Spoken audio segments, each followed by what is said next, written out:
Hello my Jesus babies. Hello mes amours. Je prie que vous allez bien et aujourd'hui on se retrouve pour une nouvelle vidéo qui porte sur l'amour du pouvoir en fait, les excès de pouvoir, l'argent, les trucs comme ça. On va parler de money, on va parler de fric, ok? Let's go! Alors, on sait tous que dans le monde dans lequel on vit, c'est très difficile de vivre sans argent. C'est même pas possible en fait de vivre clairement sans argent. Ce qui conduit beaucoup de personnes à aimer l'argent, ces personnes, ça peut être moi, hein, je me mets dedans, ont un amour ou peuvent avoir un amour pour l'argent qui ne glorifie pas le Seigneur. Alors, qu'est-ce que c'est avoir un amour pour l'argent? C'est donner une fonction à l'argent que l'argent n'a pas. C'est-à-dire donner une fonction de provision en toute chose à l'argent. L'argent ne... Non, hein, c'est pas parce que tu as l'argent que tu auras tout ce que tu veux. Car qu'est-ce qui t'assure que ce que tu veux est forcément matériel? Est-ce qu'on croit souvent? Mais regardons autour de nous. Vous pensez que les personnes, les riches de ce monde, les Steve Jobs et tout, vous pensez vraiment que c'est ça? C'est l'argent qui les rend heureux? Bah, vous vous trompez. Expliquez-moi pourquoi l'être humain est comme ça. Nous avons tous ces exemples, tous ces témoignages et on refuse quand même. Voilà. Et l'obsession de l'argent, en fait. Parce que tu peux vouloir avoir de l'argent, mais là, je veux parler d'un cas très précis, c'est-à-dire être obsédé vraiment par l'argent et tout. Penser que l'argent, c'est quand je vais avoir l'argent, que ma vie sera tellement réussie. Non. C'est vraiment donner une fonction à l'argent que l'argent n'a pas. Parce que tu peux très bien avoir énormément d'argent sur cette terre et vivre une vie qui est totalement hors de ce qu'est le véritable bonheur en fait. Vivre une vie qui est totalement contre Christ. Vivre une vie totalement en fait de débauche. Vivre une vie hors des normes du Seigneur. Hors de ce que le Seigneur veut pour nous. Donc tu peux croire en fait que tu es tellement puissant. Tu peux te croire que tu es tellement heureux avec l'argent, mais ce n'est qu'une illusion. Il y a tellement de maladies psychologiques aujourd'hui. Anxiété, instabilité émotionnelle. Syndrome de Stockholm, des trucs comme ça en fait. Mais c'est des trucs qui ne sont pas gérables. Je dis bien ingérables par l'argent. Et c'est là qu'on me dit, mais vaut mieux être triste dans une Ferrari qu'être triste dans un bus. Non. Mes amours, là, il y a un petit problème. Cet exemple-là suppose que la Ferrari va toujours nous apporter un confort, quel que soit ce qui se passe. Sauf qu'il y a un niveau de dépression, un niveau de tristesse. Tu oublies même le confort. C'est-à-dire, par exemple, si tu fais un accident, tu arrives à l'hôpital. Quel que soit l'hôpital, quelle que soit la beauté de l'hôpital, tu as toujours fait un accident. Et donc, il y a un niveau de tristesse, de dépression, où tu te sens tellement bas, où tu te sens le plus bas possible. Une douleur tellement profonde que l'argent n'arrive même plus à nous donner le confort qu'il nous donnait. Même tout ce qui est autour de toi ne peut pas t'aider. Parce que la dépression arrive à ce stade-là. La tristesse arrive à ce stade-là. Et c'est là que l'argent ne peut rien faire. Et c'est ça le problème. Alors, aujourd'hui, moi, je vais vous dire quoi? Aujourd'hui, je vais vous dire qu'il y a beaucoup d'entre nous, surtout nous les jeunes, on a une culture de money, fric et les chanteurs, les rappeurs qui chantent en fait, qui véhiculent ce message, l'argent, l'argent, l'argent, peut nous pousser en fait à vouloir avoir énormément d'argent et nous pousse même en fait à être totalement avides, totalement obsédés par cet argent-là. Aujourd'hui, moi je vais vous dire quelque chose, il y a un verset qui dit que l'amour de l'argent est la racine de tous les maux, de tous les vices. Qu'est-ce que ça veut dire? Ça veut dire que le fait d'aimer l'argent en fait, ça crée tous les problèmes. Vous voyez le paradoxe?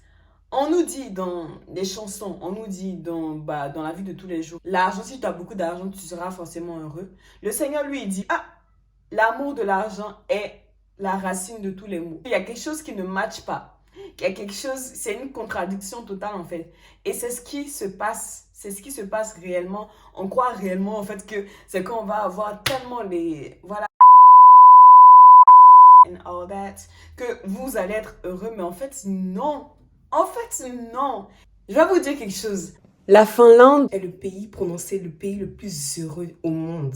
Et dans ce pays-là, vous savez quoi? Il y existe 70% de chrétiens. Aujourd'hui, on pense que vraiment avoir de l'argent, en fait, excessivement, c'est ça qui est bien parce que ça va nous donner du pouvoir. Aujourd'hui, c'est ce qu'on pense. On pense clairement que voilà, pour avoir le pouvoir, il faut avoir l'argent. Oui, c'est vrai. L'argent donne du pouvoir dans ce monde-là. Mais quel type de pouvoir vous avez? C'est ça la question. Est-ce que c'est un pouvoir qui consiste en fait à dominer de manière, on va dire, mauvaise, méchante, sournoise sur les autres? Parce que la fin ne justifie absolument pas les moyens en Christ. C'est-à-dire, le Seigneur, lui, il s'intéresse aux moyens. Pourquoi est-ce qu'il s'intéresse aux moyens? On peut se poser la question.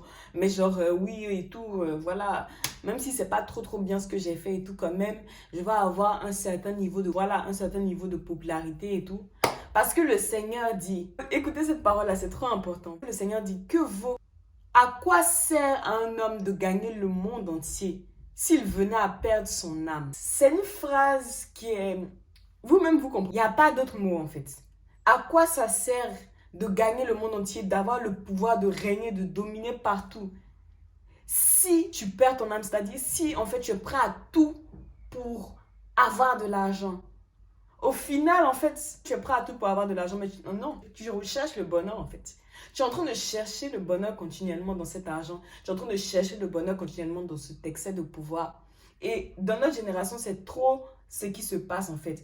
On nous dit que, ah oui, là, franchement, si j'ai la dernière PS4, j'ai vraiment ça. En fait, là, maintenant, ça sera trop bien. Ma vie sera tellement meilleure. Mais qu'est-ce qui se passe? Remarquez bien, quand on a la chose qui arrive, quand on a la PS4, après, il y a quoi? On veut encore plus. On veut encore plus. C'est-à-dire, un moment, on va être heureux. Et puis voilà, après, on va vouloir encore plus. La chose que tu avais voulu, que tu pensais qu'elle allait tellement changer ta vie, qu'elle allait tellement transformer ta vie, en fait. La chose pour avoir la popularité, la célébrité, elle ne t'a pas suffi au final. Donc, ça veut dire que cet argent-là que tu recherchais ne te suffit pas. Mais qu'est-ce qu'on fait? On voit que ça ne nous suffit pas. On s'en va chercher encore. On s'en va chercher encore. Et puis, les gens vont vous dire, surtout dans notre milieu, ils vont vous dire, mais toi, tu penses que tu vis dans le monde des bisounours. Toi, tu penses que dans ce monde-là, tu vas faire comment et tout sans argent? Je ne vous dis pas que l'argent n'est pas nécessaire pour vivre dans ce monde. Je suis d'accord avec vous. Ce que je suis en train de vous dire, c'est que très grand mensonge, c'est le fait que le diable a mis dans la tête des gens dans le monde entier que pour avoir l'argent, il faut être... Des fois, il faut utiliser des moyens qui ne sont pas moralement corrects. C'est ça en fait. C'est ça qui véhicule. Aujourd'hui, on va se dire, ah oui, mais si je ne paye pas le gars là, si je ne lui donne pas, je le soudoie pas un peu, bon, il ne va pas me laisser passer et tout. Et puis on fait nos trucs, et puis on passe, et puis voilà, on avance. Je sais que c'est comme ça que le monde marche. Ne vous inquiétez pas, j'en suis pleinement consciente. Mais le Seigneur, lui, il a vu que le monde marche comme ça et il dit, mes enfants, si vous voulez vraiment la grâce, si vous voulez vraiment être heureux, faites tout pour ne pas tomber dans les moyens sournois. Faites tout pour ne pas, en fait, chercher cet argent-là de manière sournoise. Faites tout parce que, au final, je suis l'Éternel, votre Dieu. Donc, le même à qui vous êtes en train de cacher, de chercher l'argent de manière sournoise, là, il le voit, en fait. Il y a aussi un verset qui dit, l'or et l'argent appartiennent à Dieu. L'or et l'argent appartiennent à Dieu. Est-ce que vous comprenez? Je ne sais pas si vous comprenez ce verset. L'or et l'argent appartiennent à Dieu. Donc, au lieu de chercher de l'argent, pourquoi ne cherchons-nous pas Dieu? Parce que même l'argent lui appartient. Même l'or lui appartient en fait. Donc, qui est ce Dieu-là pour qu'il puisse tenir l'or et l'argent? Pourquoi on ne se pose pas cette question-là? Mais on se dit, on voit l'argent comme quelque chose de tellement waouh, quelque chose de tellement truc. Mais la parole nous dit, l'or et l'argent appartiennent à Dieu. Aujourd'hui, si tu parles comme ça, on va te dire, mais toi, tu n'es pas réaliste. Toi, tu n'es pas... C'est ça, non? Toi, tu n'es pas réaliste. Tu ne vois pas que le monde ne marche pas comme ça. Hein? Il faut des relations. Il faut forcément des relations dans tous les types de choses. Il faut vraiment que, bon... là, on n'a pas le choix. Hein? Il faut que tu passes par là. Le monde marche comme ça. Je suis d'accord avec... En fait, je suis tellement d'accord avec vous. C'est comme ça que le monde marche. Mais je vais vous dire quelque chose. La vérité, c'est qu'en Christ, c'est là où il n'y a pas de voie, c'est là où il n'y a pas d'accès, c'est là où il n'y a pas de chemin, que le Christ crée un chemin. Ça veut dire qu'il n'y a peut-être pas de personnes qui agissent comme ça dans ce monde-là, parce que maintenant, on passe par le népotisme, des trucs comme ça. Même si on avait mis dans notre tête que c'était pas grave, moi-même là, à un moment, j'avais mis ça dans ma tête. Voilà, ça passe et tout. Chez Dieu, on va répondre de ça en fait. Parce que ce n'est pas en fait une manière d'atteindre les objectifs selon le Seigneur. Tout ce que le Seigneur veut, ce n'est pas nous dire ne faites pas ça, ne faites pas ci. Au contraire, ça nous dit ne faites pas ça parce que je vous aime et je sais quelle est la conséquence de ça. Parce qu'en faisant ça, c'est contre moi que vous êtes en train d'agir. En soudoyant la personne, le policier, en soudoyant quelqu'un pour qu'il puisse donner en fait la victoire sur quelque chose, c'est pas à la personne que vous êtes en train de faire. Hein.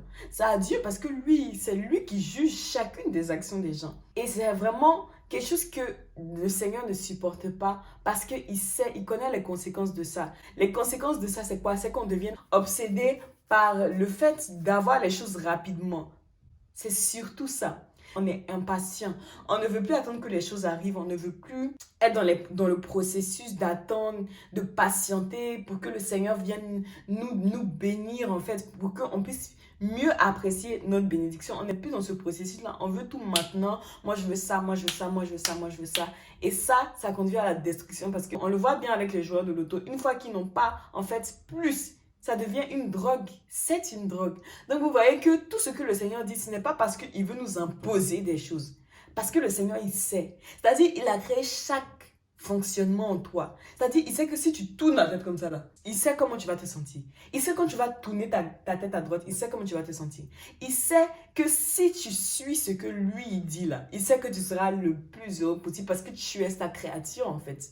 Donc, c'est vraiment par amour, en fait. C'est par amour que le Seigneur nous dit, ne recherchez pas l'argent, ne recherchez pas le pouvoir avec avidité. Et c'est vraiment ça le point aujourd'hui. Moi, je veux vous dire, c'est bien les marques, les... Moi, je ne vous dis pas que c'est mauvais.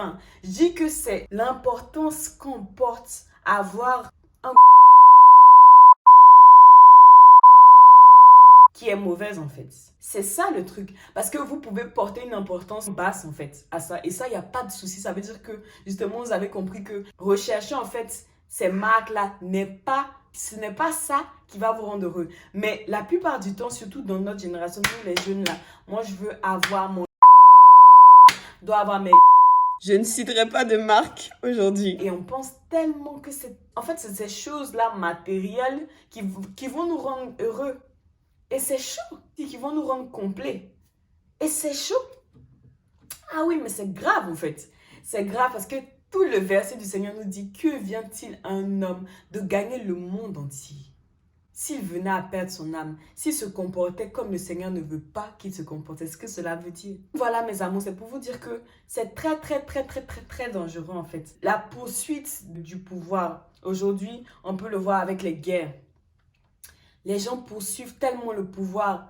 Mais moi, je me demande en fait, ce que je veux vous dire dans cette vidéo, c'est quel est le but de rechercher le pouvoir tellement? C'est vraiment cette recherche de réussite là en fait, qui est profonde à chaque être humain. C'est cette volonté de sentir que j'ai réussi. Voilà, moi j'ai ça, j'ai ci, donc j'ai réussi. J'y suis arrivée en fait. Et cette réussite-là, moi, je vais vous dire qu'aujourd'hui, là, vous n'avez pas besoin de rechercher l'argent de ces manières-là, de ces manières illégales, de ces manières vraiment, en fait, illégales devant Dieu pour pouvoir réussir. La réussite, c'est votre amour pour Dieu. La réussite, c'est votre relation avec Dieu. La réussite, en fait, c'est quand vous vous asseyez un soir dans votre chambre et vous n'avez besoin de rien autour de vous pour être heureux. C'est ça la réussite. Ensuite, il y a aussi le fait qu'on pense que beaucoup de gens vont vous dire qu'ils ont réussi dans la vie. Mais ils sont obligés de se droguer pour être heureux. Ils vont vous dire qu'ils ont réussi dans la vie. Mais ils sont obligés d'aller boire un verre à chaque seconde, à chaque minute pour être heureux. Aujourd'hui, les gens vont vous dire qu'ils ont tellement réussi dans la vie. Mais ils sont workaholic. C'est-à-dire, ils sont obsédés par le travail et ils ont fait du travail leur drogue. Ça veut dire que sans la drogue, sans le travail abusif, excessif, sans l'alcool, ces personnes-là ne sont pas heureuses. Donc, elles ont fait quoi? Elles ont mis dans l'alcool ou la drogue ou l'argent, en fait, cet espoir d'avoir réussi par ces choses. Un espoir de réussite par ces choses. Donc, ça veut dire qu'au final, vous n'êtes pas heureux par vous-même, en fait. Vous êtes heureux par quelque chose. Donc en vrai, esclave de quelque chose. Cette chose a un pouvoir sur vous parce qu'elle conditionne votre Et bonheur. c'est ça qui est très grave. Cette recherche excessive de pouvoir, cette volonté de dominer à tout prix en fait, Nous fait oublier ce pourquoi nous sommes sur cette terre. rechercher la gloire de Dieu. Et un jour, rencontrer l'amour de notre vie. Jesus. Bisous mes amours, je vous fais de gros bisous et j'ai beaucoup aimé faire cette vidéo. Et voilà, à la semaine prochaine ou aux semaines prochaines plutôt. Et n'oubliez pas, Jésus vous aime. Bisous.